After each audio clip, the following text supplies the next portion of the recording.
और उसके अलावा जो लोगों के लिए घोषणा की, चाहे डीटीसी के बारे में कहा हो, चाहे शिक्षा के बारे में कहा हो, चाहे स्वास्थ्य के बारे में कहा हो, अरविंद केजरीवाल और उनकी सरकार को बताना चाहिए कि उन्होंने इन 10 सालों में 13 में जो 4 महीने रहे उसको छोड़ दीजिए, 2015 से 25 में चुनाव होने जा रहे हैं, 2025 10 सालों में कितने नए स्कूल बनवाए, कितने नए अस्पताल बनवाए, कितने नए फ्लाईओवर बनवाए, कितनी नई सड़कें बनवाई, कितना नया इंफ्रास्ट्रक्चर बनवाया, इसका कोई जवाब अरविंद केजरीवाल नहीं दे पाएंगे।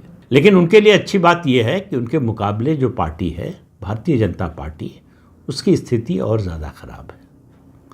चाहे संगठन की बात कर लें, चाहे नेतृत्व की बात कर लें, चाहे नैरेटिव बनाने की बात कर लें, भारतीय जनता पार्टी जितनी कमज़ोर दिल्ली में है, देश के किसी और राज्य में नहीं है।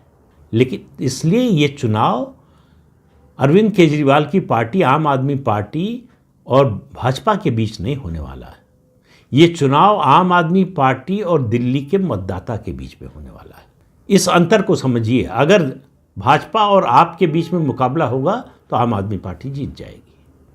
अगर आप और दिल्ली के मतदाता के बीच में चुनाव होगा तो फिर नतीजा कुछ भी आ सकता है। और अरविंद केजरीवाल जो छवि लेकर आए थे, आज वो उनकी छवि नहीं रह गई है। उनकी पार्टी में जिस तरह का दबदबा दिखता था, एकता दिखती थी, वो नहीं रह गया। पार्टी में असंतोष के स्वर उठ रहे हैं। ये अलग बात है कि चुनाव सामने है, इसलिए थोड़ी शांति आपको दिखाई दे रही है। जिस तरह से वो अपने पुराने नेताओं के टिकट काट रहे हैं, उसका असर चुनाव में नहीं पड़ेगा, ये कहना बड़ा मुश्किल है। तो ये जो फ्री बी की राजनीति है, रेवड़ी बांटने की राजनीति है, ये दिल्ली से शुरू हुई थी। मुझे लगता है दिल्ली में ही इसका समापन होगा। केवल घोषणा कर देने से लोग प्रभावित हो जाएंगे, ऐसा होता नहीं है।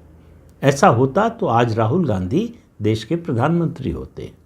खटाखट योजना उनकी 8,500 रुपये महीना हर परिवार को, गरीब परिवार को। अगर इस बात पर लोगों ने भरोसा किया होता, 2019 में भी उन्होंने 6,000 रुपये का आश्वासन दिया था, लोगों ने नहीं सुना। राजस्थान में अशोक गहलोत ने 10,000 रुपये महिलाओं को देने की घोषणा की थी, लोगों ने नहीं सुना। तो जहां पार्टी घोषणा करने वाली जीत गई तो माना गया कि इसी की वजह से जीत गई, जहां हार गई तो माना गया कि जो है उसका असर नहीं हुआ। लेकिन वो अलग विषय है, उस पर लंबी बात हो सकती है। अभी बात अरविंद केजरीवाल की हो रही है।